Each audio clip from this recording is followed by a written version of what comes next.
Hey guys, I wanted to do a follow-up video on the OLA Hallengren Index Optimize video that I did a while back. And if you recall, Index Optimizer is what you use to maintain your indexes in SQL Server. And this is one of the more popular videos that put out on this channel. So I did want to follow up with some additional information, especially if you're using standard edition.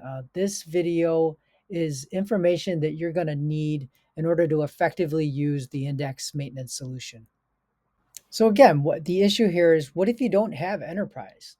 So the issue that you've got is that you cannot do online index rebuilds if you don't have enterprise. It's not supported. It's an enterprise feature. So what happens if you're not able to do online index rebuilds is that you're going to lock up all your tables as your index maintenance is running on them. So you either have to have a period where your database is basically stagnant, or you need to organize some downtime in order to run the index maintenance on your tables. So that's not an ideal situation. So what you probably want to do is switch over to a less intrusive option of the index maintenance, and that's the reorganize option. So you use reorganize instead of rebuild. And what that'll do is it will still maintain the index structures, maybe not as effectively as the rebuild, but it certainly isn't going to incur the amount of blocking that you would if you did a rebuild operation without having the online option.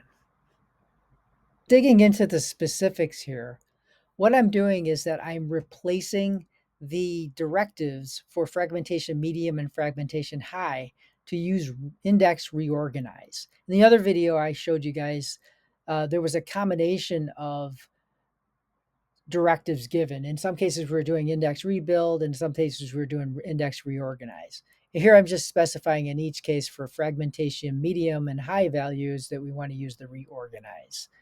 And these are just the levels of fragmentation medium and high, 5% and 30% fragmentation. The other thing I wanted to highlight here is that I've got a time limit. So in most cases, when you're running index maintenance, you don't want it to be running all day and all night long. You want to have a time limit on it.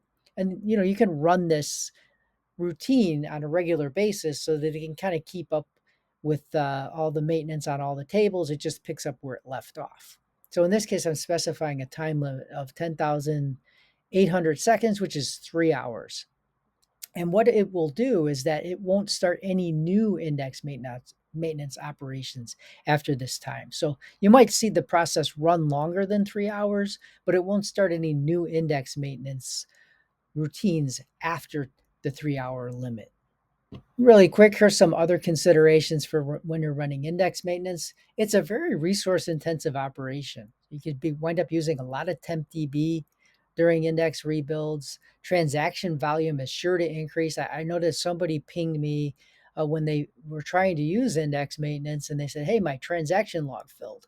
And so you need to make sure that you've got enough space in your transaction logs to rebuild your biggest index or maintain your biggest index, which in some cases could be very large. If it's a very large proportion of your database it's contained in one or two tables, though you have to size things accordingly for those worst case scenarios. And disk IO is going to be heavily loaded during index maintenance. So you need to really schedule this accordingly. Make sure you're running your index maintenance at times of the day when you could afford to have that extra load and not affect your normal operations. And as I said, you want to use time limits.